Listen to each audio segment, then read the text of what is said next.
मग माझं अस्तित्व मान्य कर, उघडून दे माझं देऊळ.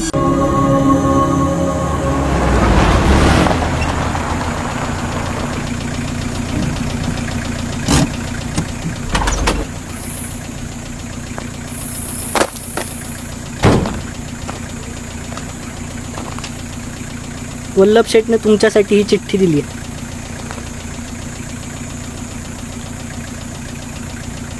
What nonsense.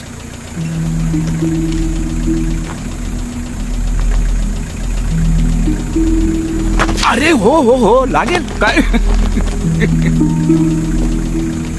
काय झालं काय?